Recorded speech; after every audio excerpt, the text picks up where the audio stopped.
Portions of the following program may have been pre-recorded. The following programs, views, claims, or ideas may not reflect those of WSRR Radio or WSRRradio.com. Viewer discretion is advised. And now, we take you behind enemy lines with Lucas DeRazio and Dom Ferro on WSRR Radio. All Browns fans will go to heaven where football season's never ending. The leaves have changed, smell it in the air. Where every morning is a Sunday morning, the grill is firing and the drinks are pouring. All Browns fans will go to heaven and our motel can go to hell. Pre-recorded live right here on WSRR Radio. You are listening to Behind Enemy Lines. I'm Luke Strazio, joined as always by Dom Ferro. And if you're listening to this on WSRR Radio, getting the most up-to-date version, you are listening on Friday, June 26th at 10 a.m. on WSRR Radio, nationally local, meaning we play your local bands on a national stage, coast to coast. Once again, I am Lucas Durazio, and I'm sitting here with my good friend Dom Ferro. And we had some eventful last couple weeks, right, Dominic? Yeah, I'd say so. I feel like there's almost like too much. There's some things that like slipped under the crack. It's 9 p.m. on Thursday. I just found out that LaMelo Ball got traded to really? You just saw that 10 now? hours ago. I just found out about that. So, yeah, I feel like there's a lot going on. Yeah, that was one of the big trades that happened. The NBA draft happened last night. A ton of World Cup action has gone on. There's a lot of stuff that's happened in the last 2 weeks. It's been almost, about a week and a half since we last recorded, too. We recorded on a Monday last week because it was right before my honeymoon. So it's been a while. Yeah, we haven't talked to each other in a while. We got a lot to catch up on, that's for sure. Yeah, I've missed you. So you've moved into a new apartment since we last recorded? Yeah, slowly but surely we're getting there. And do you want to tell the people what you found in your basement? So I'll just tell the whole story. I'm driving back from North Carolina on Sunday night, and I get a call from my girlfriend because they had just opened up the place like that day. And she like calls me kind of freaking out. She's like, I just found a gun in the basement, a shotgun in the basement. I was like, oh my God, that's insane. Why would there be like a gun left behind? That seems a little crazy. I was like, just get out of there. You know, it could be a murder weapon for all we know. So like, don't put your fingerprints on or anything and get out of there. And so then the next day I go over there down to investigate. And I'm a little scared, honestly. So you came in so you could put your fingerprints on it.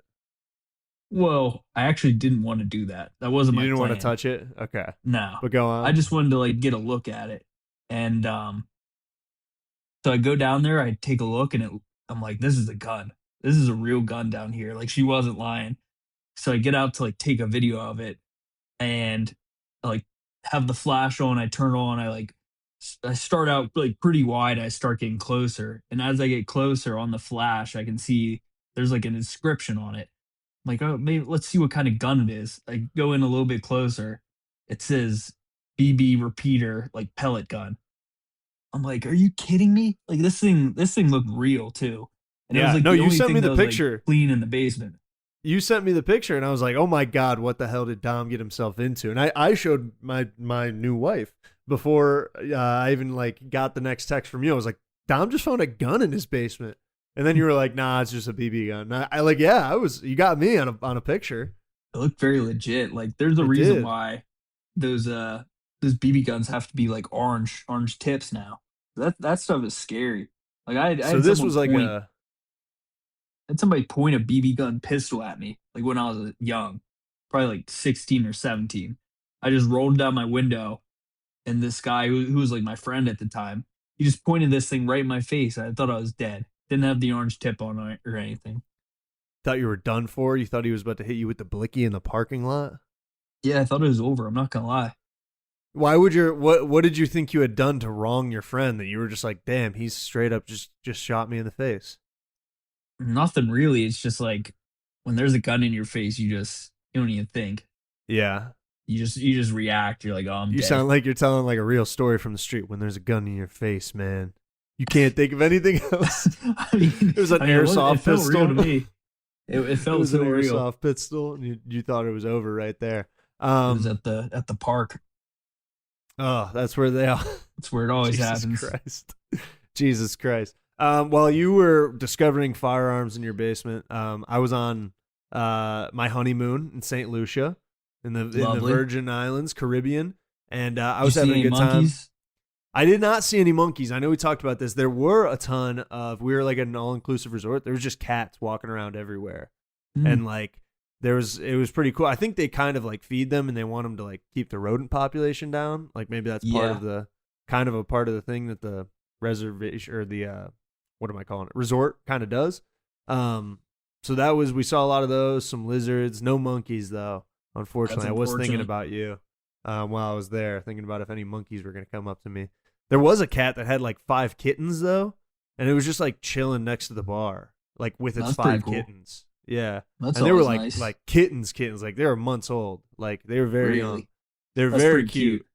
But they were like right next to the speaker that there was like a DJ there, and it was like, and they just did not care at all. Really? That's wild. Yeah, they were party animals. It was crazy. But while I was there, I got to watch a little bit of the World Cup. Have you partaken in any World Cup viewing? I mean, I watched it like when I was like eating dinner, like sitting at a bar and stuff like that. But I don't really pay attention because I feel like at this point, like it's just in like that group play, I guess. Like once they get out of that, maybe I'll start paying more attention. Okay, once they get into the tourney. Yeah, exactly. I've been watching a good amount, especially while you're like on vacation. I feel like that's like a perfect time to like just watch a sport that you like only marginally care about, and just like when it's on kind of all day. You got the Pulisic Cup right there. There Yeah, I you go. do. Christian Pulisic. Isn't he from like Central PA? Yeah, Hershey. He's a Hershey guy. That's what I thought. I told someone that. I met this British guy there, and me and my wife were like yucking it up with him and his wife, and we were talking about soccer the whole time. And he was like, "Yeah, US has got a good squad this year." Like, I was like, "Oh yeah, like that's what I've heard. Like I've heard historically this is like their best team, whatever." He was like, "Well, Pulisic is spectacular," and I was like, it's from the middle of nowhere in Pennsylvania." And he was like, "Really? Wow." What a story. He like like I think he literally thought I meant like in the middle of the woods or something. Yeah. Like the way he Thought he was from reacted, he was like, Amish. "Wow, that's a whole story in itself." And I was like, "Yeah, I don't know what the middle of nowhere like in, I don't know. Maybe Hershey, I shouldn't have called it the middle of nowhere. That's a little bit of a stretch." But Yeah, that's I was the just home like, of the "Yeah, biggest small chocolate town place. small town in Central PA." And he was like, "Wow, that's amazing." But Wow, that's absolutely bonkers, isn't it, mate? yeah. He was getting me some good slang. He was like, I'm "Oh, not gonna lie. the first night we got here, like off of the jet lag, I was absolutely knackered." And I was like, Yeah, hell yeah, I bet you were." I like British guys. I think like British culture is very cool. They've done a lot of great things for the world. But like soccer people as a whole, I'm out on them a little bit. I went back and forth because I really admire like the loyalty and like the fandom of it. Truly, like he was like actually like he was a fan of a smaller team in the Championship League, and then like we met a guy though who was also from Britain, and he was like a fan of Arsenal, and like Arsenal just won the Premier League, like they're a really really good team. So like his fandom seemed more like local, I guess, and like I could really I admired it. But then, like, the Arsenal guy was like, "I'll go to every game, home and away. Like, I travel with Arsenal." He was like, "My happy life is going to be like when I marry her." He was there with his girlfriend, which, by the way, I thought was kind of weird. Like, everyone there is married. But, like, half the people there are on their honeymoon. But anyway, Oh, really? he was like, "My dream, like, she's my dream girl. I'm going to get married. We're going to live together, and I'm going to travel with Arsenal home and away." And I was like, "That's your dream life, like going to every single Arsenal game." Like it is like a passionate fandom that you can like really like admire, kind of. Like, not that we don't have it in America with football, but like it's just kind of, I don't know how to describe it. Do you know what I'm saying? Yeah, I kind of know what you're saying. Like I was like sitting next to like some soccer guys, and when I was eating dinner one night, like I don't know, for some reason I just get the vibe that they think that soccer's way better. Yeah. significantly better than any other sport. There is a bit of an air of arrogance where they're always like best sport in the world. It's like, yeah, I respect soccer. Like you didn't have to like I don't know. That would be like me going up to a British person being like, football is the absolute best. Like it's kind of like a little bit, it's almost patriotic, you know, like in an annoying way. So the fact that they say it is like kind of the same way. Yeah, I don't know why, but when like soccer fans like say like the soccer's the best sport, it bothers me way more than if someone were to say, oh, baseball is the best sport, hockey is the best sport. Because I feel like they can make like valid arguments. I've never really heard a valid argument for why soccer is the best sport. I do, like, I don't know. There's just a ton of lore around it, and it's very simple. I understand it, but I get There's that too there many is people on the field. It's a huge field. Sometimes here's it the does thing, get I'm that way where watching- it's like in I'm like the watching the corner World kicks Cup. and everyone's inside the box. Like there is kind of too many people. I know what you mean by that. But like I'm watching the World Cup. I could be watching like Argentina. I won't know which guy's Messi on the field. I can't see. Like it's just too many. There's too many people on the field. They're way too zoomed out. But if someone said that, like if a British person said that about watching American football, that you'd probably, like, I don't know, not about like a quarterback or something, but like a running back when they're in there, they're just not as familiar with it. Like I'm sure, or a wide receiver.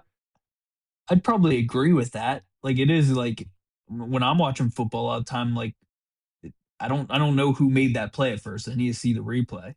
Yeah, exactly. And for them, especially because they don't know the players as well as you. So like if you knew the players a little more, you might. Yeah, but football, there's like specific like positions where I feel like soccer, you have a few of these positions, few of that position, and it's just. I mean, hey man, I'm not trying to disagree with you. I'm just playing devil's advocate. I'd watch American football all day over that sissy British crap. But I mean, I'd watch everything before that.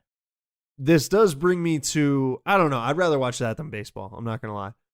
This does bring me though to my next point, which was interesting because you said like they're really annoying to be around, the people that really, really like soccer. I actually think it's better to watch soccer to actually watch the game though with them than the people who don't know a single thing about soccer and have never watched soccer, or the last time they watched soccer was probably like the World Cup or like whatever, and they only watch when America plays and like obviously have never watched soccer and they act like they know what they're doing. Like I was next to this guy from Kentucky and you could clearly tell he only, like, you know, he's a Southern guy. He only watches football. He was like an older guy, like 50s. And like, he was just like, go get the ball. Go get that ball. And I was like, you have no clue what's going on. Like, I don't know. Somehow watching with someone who knows nothing is terrible to me. Yeah. But the only part I disagree with is like watching your own country. Like if the U.S. makes it far, I will be watching. Well, yeah, the obviously. US. But you can watch it and not act is, like you know what you're talking about, or act like you've ever seen. You know what I mean? Yeah. Yeah, I agree with that. The thing that I don't like is guys who, like you said, haven't watched soccer at all probably since the last World Cup. They're like, oh, I gotta watch Germany versus Brazil in the, you know, the Sweet 16 of the World Cup. It's like, bro, who cares? Like, we don't need to watch this. Let's do something more fun. I mean, I don't know about that. I know what you mean. Like, it is good to watch, but like, yeah, the people who are all of a sudden like know everything about soccer. Yeah. Giving their 2 cents while we're watching. It's like, oh no, you gotta go with the header there, not off the foot. I'm like, bro, you don't know anything. Shut up. So actually, this also brought me to another thought. Like, my family knows football very well. Like, you know what I mean? And like, they understand, you know, me and both my brothers played college football. My dad was a high school football coach for 30 years. Like, we understand a lot of like, I don't know, scheme stuff. I cannot watch football with them though, because they take it too seriously. Where they're like, so it's like the same way with football. Where like they're like, oh man, like the 2 technique there, like whatever, blah blah blah, and then they'll go back and rewatch the play a couple times. Sometimes and they're like, see, he didn't keep the edge here, and or this guy did keep the edge, but the linebacker didn't fill here because the guard there got up to the second level. That's where that running lane came from. And I'm like, yeah, all right, like, yes, I see that, but I didn't need to say it. Like, I don't know. We don't need to talk about it for 5 minutes. Like, can we just relax and watch a football game? You know what I mean? Sometimes it gets a little too much. But I don't know if go ahead. Can you watch a game like just with your dad, or is it when your brothers are in the mix? That's when the rewind comes in. My brothers are the ones that fire him up. He will start it with me, and I'll just be like, yeah. And, like, I'll do it a little bit, but, like, I'm not trying to do it every single play. I don't know. You know what I mean? But when my brothers are there, too, that's when they get really into it. And I get in, but, like, I don't know. They want to rewatch, like, go back and rewind and watch the play instead of watching, like, the next play live. And, like, that to me is where I'm like, I'll go back and watch it this week or something. But, like, I want to see what happens right now. Catch it on Twitter later. Yeah. Yeah. Like, I'm not trying to get the current suspense, like, foiled for me. It's about the story the first time you watch it, you know? You won't be watching it live, too. You want to be in the exactly. moment. I don't want to be on a delay at all. I don't want my friends to text me and be like, oh, my God, and something I missed. I've thought about that before, like setting it on a delay. So then every commercial break, I can just skip right through. And then there's action. I feel like all you have to delay it by is like maybe 30, 40 minutes, maybe. I don't know. The I don't know how much halftime time would get you. is. You could do that through halftime, but they all watch commercials in the second half. I remember when I was young, my dad took me to, it was like my family went to this Super Bowl party, and it was put on by like a local church. And so they were like, yeah, we're going to watch the Super Bowl. It was like actually a really cool event. I remember they always had like food, and they had it up on a big projector, and like it was a ton of fun every year. But I remember they would always be like, yeah, we know the game. Like they would like come up and like welcome everyone for coming, like right before they started it. And they were like, yeah, we know the game actually started 15 minutes ago, but like, we're just keeping it on delay because we heard there's a couple commercials that we're going to have to skip because of, it was like the GoDaddy commercial or something where like that girl was kissing the guy. And like, I don't know, it was like a family event. So they were like, we're going to skip over that. And I always thought that was insane. That is funny. How did someone had to just be on standby the entire night, like on the fast forward button, every commercial break. How would they know when the GoDaddy commercial is coming up? I was thinking that too. Now I'm thinking maybe they had a second person who was watching it live, like at his house, and he would just like phone into them and be like, hey, 30 seconds, GoDaddy commercials coming on. We got red alert. You're going to need to skip. You're going to need to go we got fast. a code blue in about 45 seconds. Something like that. Cut the projector now. Cut it off. I'll explain later. Very high-tech operation just to make sure that no kids saw the GoDaddy ad. Walkie-talkies is what they should add. He was in a separate room watching by himself, not enjoying the party. Like an FBI room in there. Yeah, he was monitoring the situation. That's exactly what it was like. Then he had to watch the commercial on YouTube the next day. But is that worse though? Having people who go back and rewind it, is that worse than sitting with someone who knows actually absolutely nothing about football and they're going, go every time, and they're like, why did he run it up? Why do they just run it up the middle? Why do they just run it up the middle every time? Which one's worse? That's way worse. People who act like they know what they're talking about. That drives me nuts. I can't watch football. Who like clearly I feel like they know they don't know what they're talking about, kind of. Almost like they're that bad. Yeah, kind of. But I feel like those people don't even like care to watch. Like, true. I know what you mean. Those are the people who, like, it's like guys who just started watching like a year ago. You know what the worst? I love my mother so much. I'm gonna preface this part before I say this about it. But I love her so much, but every time we watch football for the last 27 years of my life, I feel like she will like on and off watch the entire game, and then she'll come in for like one drive and watch one drive, and like our team is on defense, and she's like, get him. Yeah.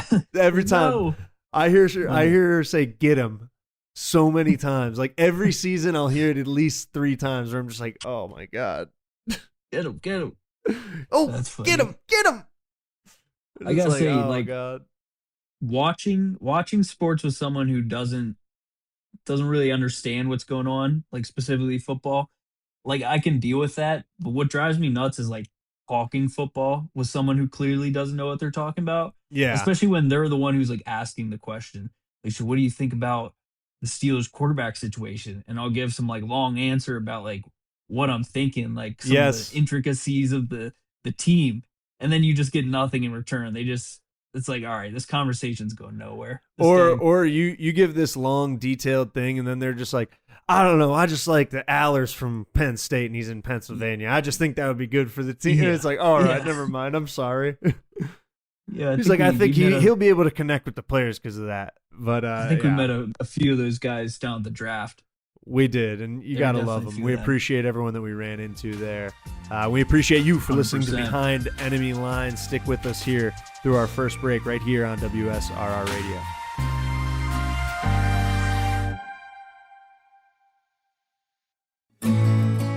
Nobody cares about the details, seriously. Not the logo, not the stitching, and not the tiny symbol that magically doubles the price of the t-shirt.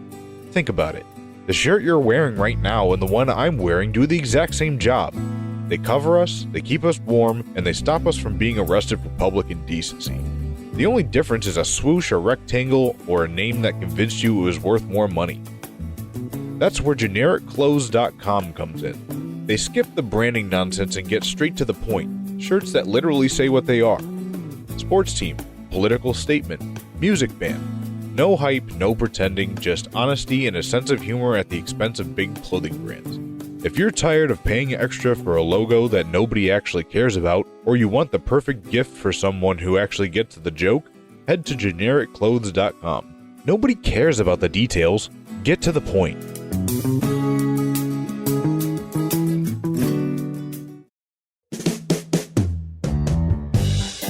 Based out of Chicago, Synergy Music Studio is built for artists who care about the sound of their music. From recording, mixing, and mastering to full production and live studio sessions, Synergy works hands-on to help artists turn ideas into finished professional releases. They support the Chicago scene and they welcome new artists anytime. If you're serious about your sound, start at synergymusicstudio.com today.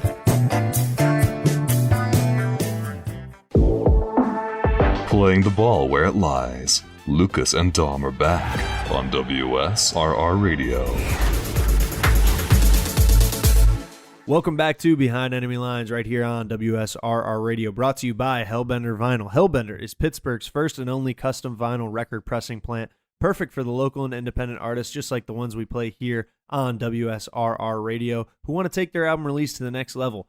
Don't settle for a bunch of ones and zeros floating around on the internet. Have a physical album release with Hellbender Vinyl. Hellbent on quality, hellbent on service, hellbendervinyl.com. Now, Dom, you've really put me onto a wave over the last couple of years. I think I really have to thank you of just like putting on. I mean, I feel like I do this a lot when I'm with friends, but like when I'm alone, just like watching old football footage, like just throwback highlights, full games sometimes. Tonight, I don't know why I was feeling it. I think it's because I was watching so much soccer this last week while on my honeymoon that I've been wanting to, watch some ball. It's getting to that point in the season where you're chomping on the bit. So I just put on some of the greatest throws of all time, and just an NFL a highlight package put together by the NFL. And I wanted to see I really want to see the back footage where it's like the all 22 camera from behind the offense. That's where I feel like you can really see how good throws are, right? Yeah, you agree with that? 100%. That angle does it the most justice. I think so. Yeah, the TV angle doesn't really do it sometimes. The all 22, yeah, you'll see like the real hang time of a ball, I feel like. Yeah, it takes, and like the windows that they got to put them in, it takes a really special throw to look good on the broadcast camera, honestly.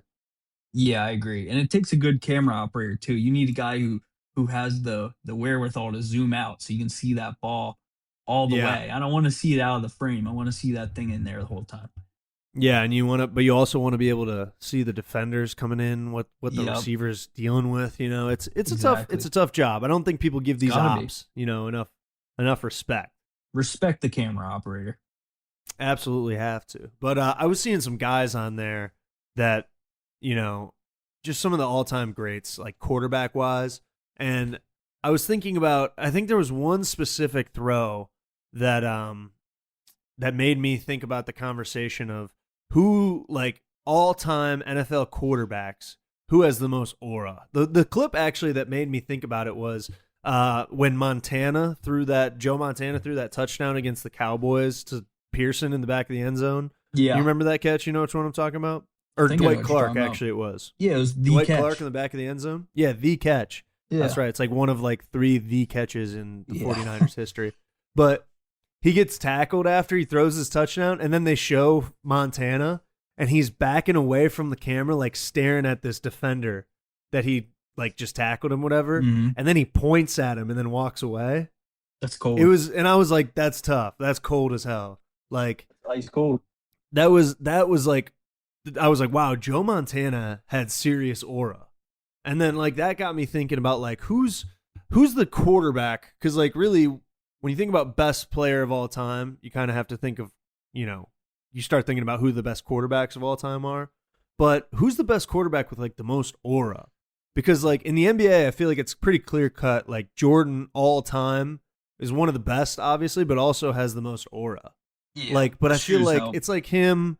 LeBron is, somewhat getting into there because of like some of the stories you're hearing from him, and I think that with time that'll add more.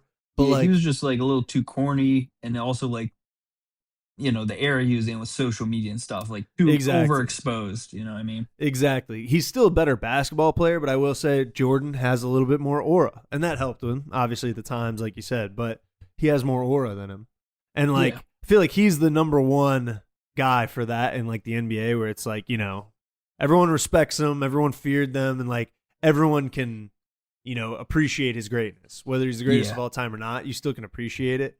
Who are those guys though, like in the NFL quarterback wise? Because I think we also talked about this shortly off air, like there's 1,000 of those guys, high aura players from skill positions, defense, stuff like that. But quarterback, I feel like it's a little tougher. And like the NBA comparison, like there's so many guys with aura. I was just thinking off the top of my head. Like, Oh, of course. so many. But yeah, quarterback is a bit of a tough one. Yeah, Brady I mean, is a guy. Montana's definitely on there for me, right? Like Montana might be like one of the top 5s. In my and there's so opinion. many like great stories about Montana. Like just there's a reason he was called like Cool Joe. Like the guy was like the calmest dude ever. He's on the Joe field. Cool, man. Yeah. Yeah. He's the man. The John Candy story, the calling his wife from the sidelines story, like he was the man. He's just chill. Yeah. But then like the guy who rivals him the most from that era is a guy who's nicknamed Broadway Joe Namath. I mean, that guy. Now that's a little before that era. That's a little. Yeah, you're he's right. a little older. That was probably like 10. But I was 15 thinking of years, him maybe. too. Yeah, Namath for I was sure. thinking I mean, Namath. he was wearing the fur coats. He was driving nice cars. He was with a lot of good-looking young women. I mean, and he won like what, Super Bowl III? I'm pretty sure. Yeah, So, and he called it too. That was. Oh, tough. really? He said, "I know that story. guarantee we'll win the game." Like the day before on an interview, he said, "I guarantee we're gonna win it," or something like that. You can pull up the exact quote, but Yeah. he called his shot, and people said that he sold his soul to the devil for it, and that the Jets are never gonna win anything ever again because of it. Maybe But- the curse. But he called it. He called it, and he, that's tough. He did a pantyhose ad for Christ's sake. Like that's pretty tough. And he's still like really cool at an old age. Like some of these guys that I think we'll bring up have like lost their aura as time has gone on. I know Namath had like a good amount of personal issues and stuff like that, but he's still cool. Yeah. He's still Broadway Joe. I mean, come on. Yeah, his purely his playing career, very very strong in the, And, like- in the department of aura. Like you look at his career numbers and like you look at his stats like season by season, it's nothing crazy. Like I've looked at No, before. it's really It's not not. like he was putting up anything nuts. It was before, the league was like as pass heavy as it is as it got to be. But it's not like this guy was like slinging the rock all over the place. He was just like cool. one of the he was one of the first like celebrity quarterbacks too. Like he was a football player who was a celebrity in America. That Mhm. like he was kind of bigger than the game almost in that Yeah, I way. think he did some acting think he got into Hollywood a little bit. I mean, hey, he's a good looking guy. I'm trying to think of like other quarterbacks have gotten into Hollywood like that. This one guy, he did not get into Hollywood, but he had one throw on this like greatest NFL throws that really made me appreciate him. And I feel like this throw, like it was at the end of his career, really summed up his career when Brett Favre had that throw for the Vikings when he was like rolling right, stepped inside of a guy, threw it to the back of the end zone to Sidney Rice, I think it was. And it was like a perfect toe tap catch, but it was like an insane throw, just like the gunslinger in action. I feel like he's a guy who's always like, he does things his own way a little bit, and he just comes out and balls. Yeah, he was a gunslinger, and I feel like at one point in time, he was probably like America's favorite player. Like I had a 100%. Brett Favre jersey when I was a kid. I know a bunch of kids who had Brett Favre jerseys who were nowhere close to Green Bay. And the guy was just cool. Everyone liked him. He's another guy who I feel like lost aura as time gone on, especially after playing. But I mean, I think it was the last season of his career with the Vikings throwing that interception against the Saints when in the NFC Championship game away from making the Super Bowl, and just threw a really bad interception. They were close to field goal range where I think they could have taken the lead. So yeah, that one didn't help the aura for sure. If he could have made it to the Super Bowl at that age with the gray hair in the Vikings jersey, I mean, he may have had the most aura of all time if he did that. But that would have really cemented him in there with like, you know, I mean, he's already still, I feel like, kind of in the quarterback greats conversation, but like that really would have put him in there if he could have made another Super Bowl. Because I know he won one when he was young. Did he win two of them when he was younger? 2 Super Bowls? Yeah, or was it just one? I think it was just one, pretty sure. Really? I don't know why in the back of my mind I always thought he had 2. Just because of I think that's part of the aura. I think you're thinking like, about Favre that, has to have more than one. Yeah, I think you're thinking about another guy with serious aura who followed him, Aaron Rodgers. Rodgers, of course. He got a ring. Of course. Rodgers he only has one though, too, right? Yeah, he's only got one. I'll tell you another current guy who's been in the league for a while, Matt Stafford. Stafford, I was going to say, so I had Stafford on my list when I was thinking about it, and the play that really cemented it for me, again, on this video, came up in the fourth quarter of the Super Bowl against the Bengals, and they're down by 4. He throws a no-look pass over the middle to Cooper Kupp, and they like drew it up that way that he was like, yeah, I'm going to throw a no-look pass. Like, that's how I have to make the play work.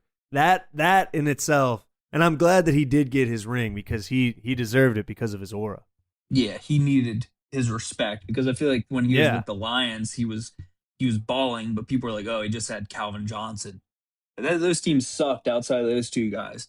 And Matt Stafford, I was thinking like the aura clip of that I think of with Stafford is the one where he's banged up and he's still fighting to get down the field. And there's a nice no huddle 2-minute drill. It's pretty beautiful. Show a lot of grit.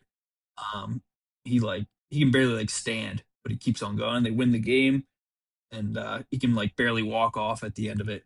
So shout out Matt Stafford. He really has like, I feel like Stafford has like 3 different like stages of his career, and like all of them were good. Like the first one, it was like he was a gritty young player on the Lions, like not a great franchise, but like he's, you know, whatever, he's doing what he can do. Also had one of the greatest receivers of all time. Then he had that like middle area of his career where he was like still on the Lions and they didn't have Calvin Johnson anymore, and he was still putting up crazy numbers, but they were just so bad that like he was kind of just, you know, fighting a losing game at all times. And then he gets traded to the Rams, and I feel like when that happened, I was kind of like, yeah, he's nearing the end of his career, right? Like, so the Rams will get a couple of good years out of him. I mean, that was what, like 4 or 5 years ago now? And he's still, I mean, he won the MVP last year. Yeah. Yeah, it's actually insane to think about. Because like he's had so many good receivers, but like you could argue that Stafford who makes these guys. Not Calvin Johnson, but like Cooper Kupp. Yeah, I mean, Calvin Johnson could have had me throwing it up to him, but yeah. No doubt. But yeah, I think the Rams are probably a Super Bowl favorite this year again. The guy's gonna deliver 100%. I bet he's gonna be an MVP candidate. He keeps on going. Yeah, he's he surprisingly, I mean, again, how good he was in Detroit still, like physically, he's gotten so much better, like just on the mental side of the game. I don't know. I feel like he's mastering the game right now. I don't know if you saw the clip of Brady a little bit ago, but he said something about like in my 20s, like I was like the best in the game, but like in my 30s, I like had mastered the game. Like I, whatever, knew everything to look at and stuff. I feel like Stafford's kind of getting to that level right now. And again, obviously he's not going to win 7 Super Bowls, but he kind of, whatever. He's just grasping everything. He's seen everything. Yeah, 100%. He's on a different level than a lot of quarterbacks in the league right now.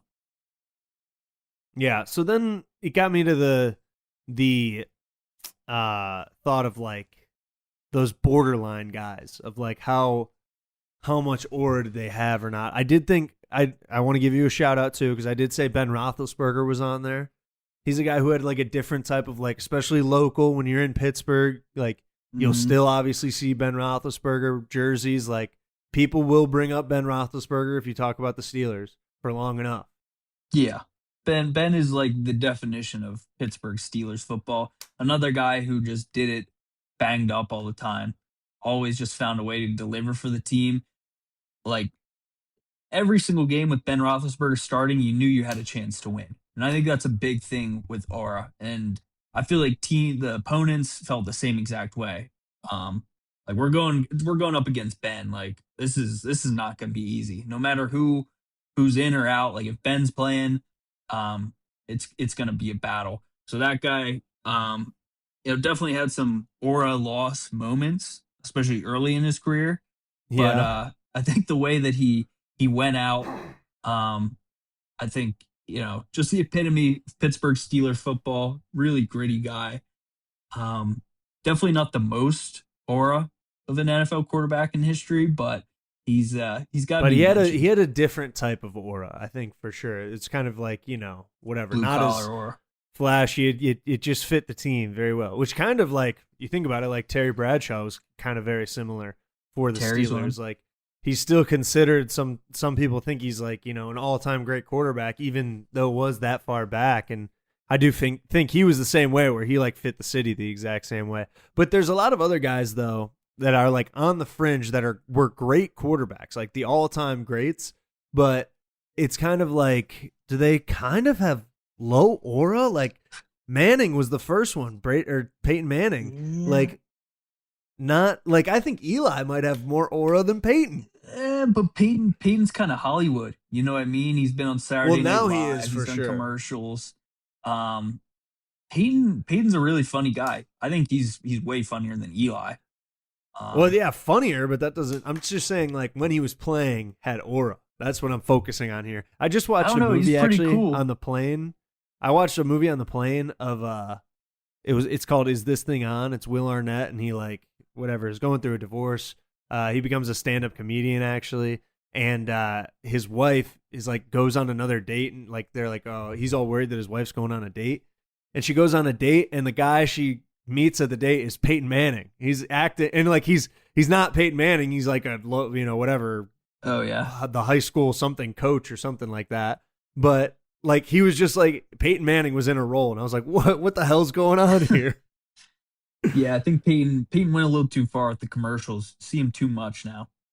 Yes, I 100% agree, which is fun. I can respect him, like it's fun and everything, but I think Eli might have, like in his playing days, the fact that he beat Brady twice in the Super Bowl obviously helped a lot. And I think that's really the main thing, because there was a lot of times in Eli's career where he did not have much aura. But it's interesting the up and down kind of his career too.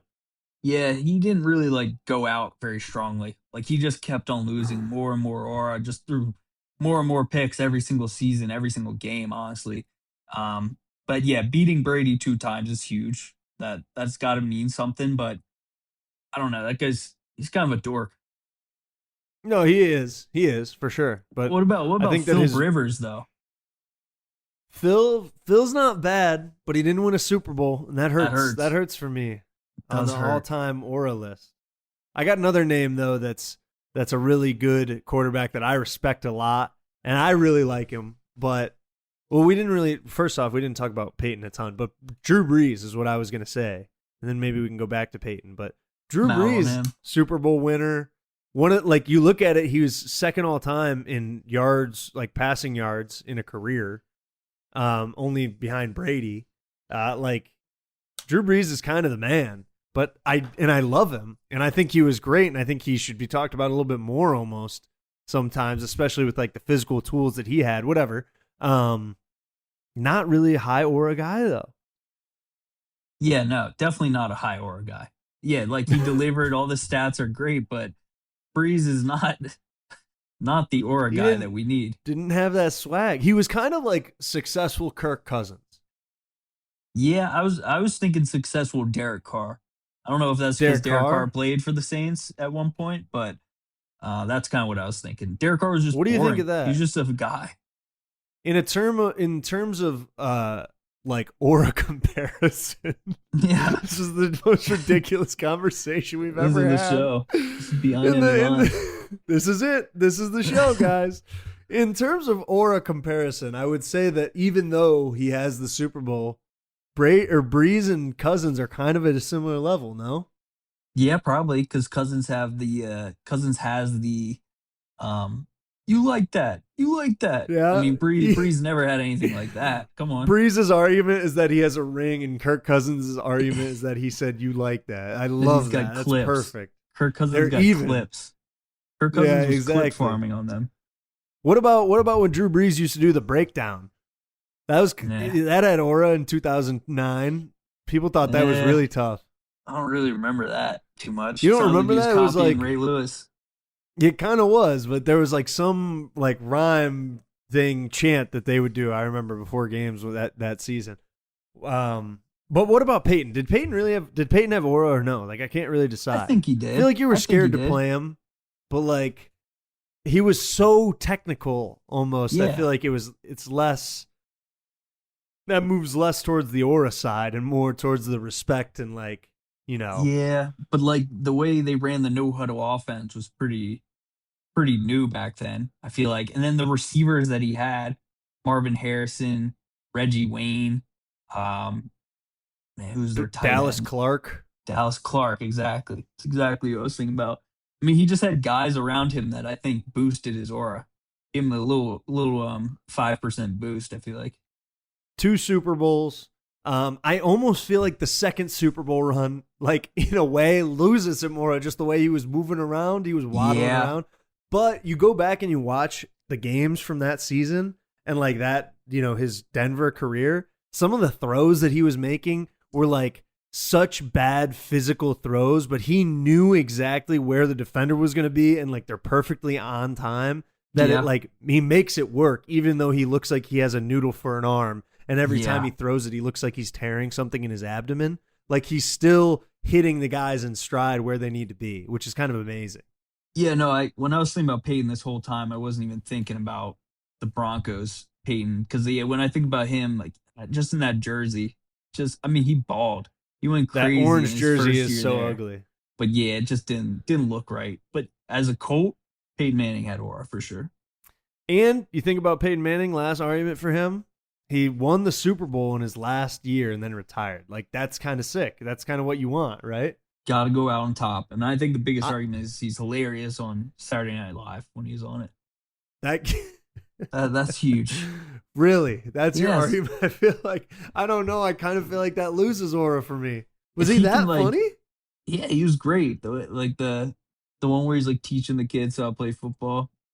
Gotta. Oh, you're saying the old one, the old SNL one he was on. Yeah. First time. Yeah, I think he was on again like after he retired.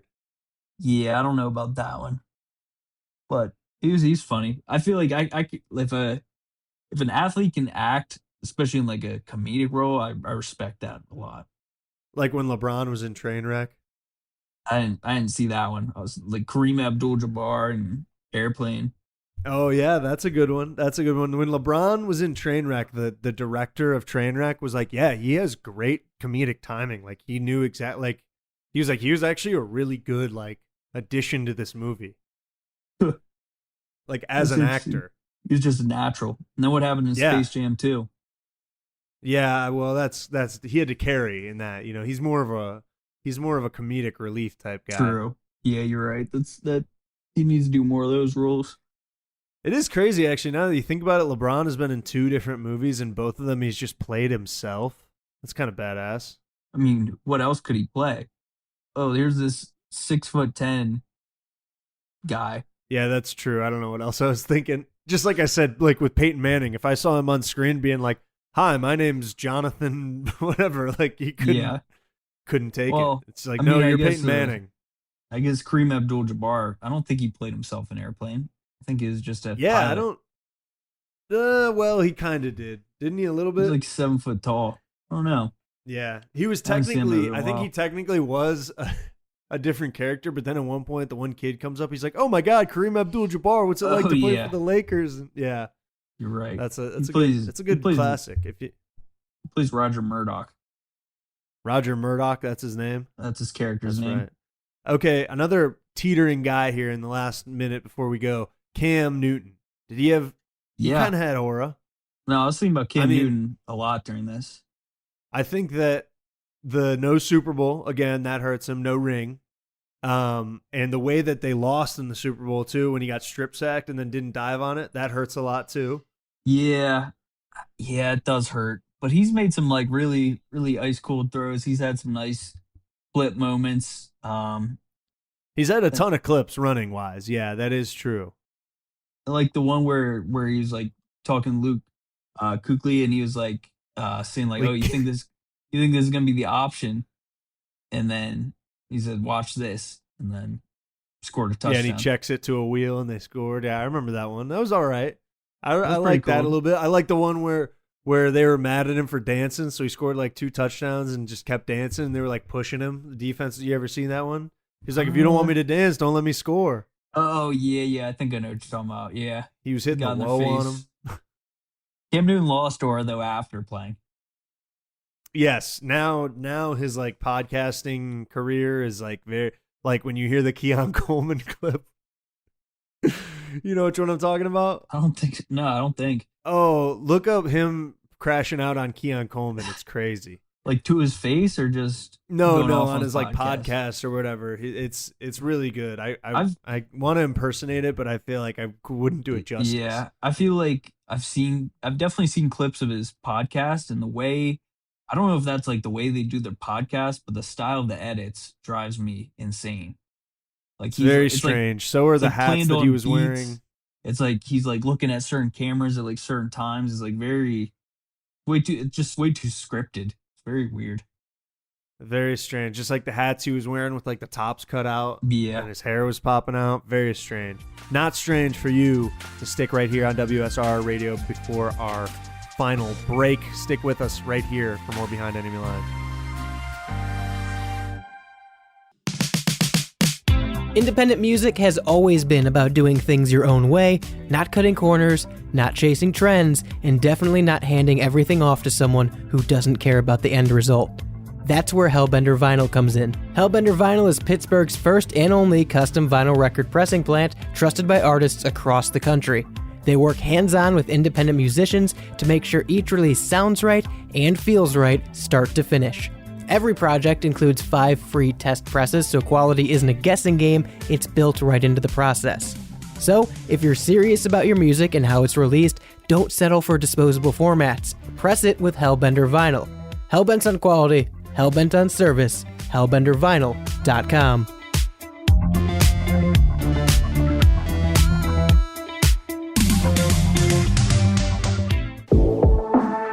Calling it like they see it. Lucas and Dom are back on WSRR Radio. Welcome back to Behind Enemy Lines right here on WSRR Radio, brought to you by YourBuddiesGarage.com. Your Buddies Garage sells a selection of salvage, used, and scrapped auto parts and accessories, perfect for a quick fix or the first stop before you shop. Before you pay a pro, see what your buddies got at YourBuddiesGarage.com. Dom, you mentioned at the top of the show some NBA trade news going on around the NBA draft. Giannis first getting traded to the Miami Heat, finally leaving the Bucks. When's the last time Giannis has played? It seems like he's been hurt for like 3 years. I feel like he's played, hasn't he? The last, I feel like I can remember him like at the All-Star break, just like being there in like jeans and a sweater, like 2 years, Yeah. at least 2 years. Yeah, that does seem familiar, but I feel like he definitely played some games this year, right? I don't know if he has. I don't know what his injury was, but it seems like he hasn't played in a while. But anyway, shipped off to South Beach, down there with the Miami Heat. They trade Tyler Hero away. That was kind of the big name that went. Was Tyler Hero heading up to Milwaukee? I think he's from Milwaukee, which is kind of That's what fun. I've heard. Yeah, That's fun, right? good for him. He lost aura. Speaking of guys, Oh like, yeah, just going to Milwaukee is not a good aura. I mean, beating Miami was the best thing that happened to that guy. And then, but I mean, at least he's going back home, right?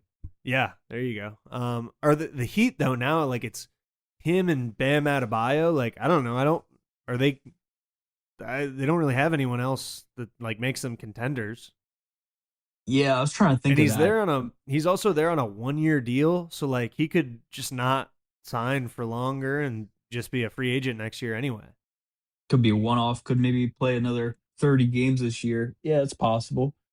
I think though, like he wants to be in Miami. I feel like he wants that like Bron era. He wants to go there and prove that like he can do it wherever. Live it up in South Beach maybe for a few years. But like you said, I don't know if the cast around him is good enough. But Bam Adebayo, dropping 80 some points in a game, that's gotta mean something. So those two should be able to do some things. He obviously had 83, but like I think the craziest part about that was like that Bam Adebayo had 83, and that was like the common sentiment around it. Like I think Bam Adebayo is great. I don't think he gets some of the credit that he deserves, honestly. Like I think he's been such a cornerstone piece for the Heat, but I don't know if he's enough. Like when they were going to the finals and stuff, Jimmy Butler was their number one. You know what I mean? And like I think he needs a guard around him. I think he's more of a role player than having him be your second option. Yeah, I think they do need a guard. I was looking at like the roster. I don't really know any of these guys. So I think Norman Powell is like their main shooting guard, but yeah, Andrew Norman Wiggins Powell, as well. Davion Mitchell, Andrew Wiggins. There we go. That's another good name that's on there. So they got some guys. I think they'll be competitive. And Giannis, if he can get back to that level he was at during that finals run they had like 4 years ago, I think he's unstoppable. I think he's the best player in the league. Whoa. Take it easy. You really think so? You tell me that year that they won the finals, he wasn't like unstoppable? Are you saying, yeah, but like, do you think he could be the best player in the league next year? Like if he was around this year, you think he'd be, competing for MVP even on a bad team? Yeah, I think so. I think there's a very good chance. Wow. Giannis glazing coming from Dom. Thank you guys for joining us on Behind Enemy Lines right here on WSRR Radio. Join us again next week right here on Friday mornings at 10 a.m. for brand new episodes of your Cleveland sports talk show from Pittsburgh, Behind Enemy Lines. For Dom Ferro, I've been Luke Storazio. Thank you guys for joining us. Peace. The preceding program was a sponsored production. The views, claims, and ideas expressed may not represent those of WSRR Radio.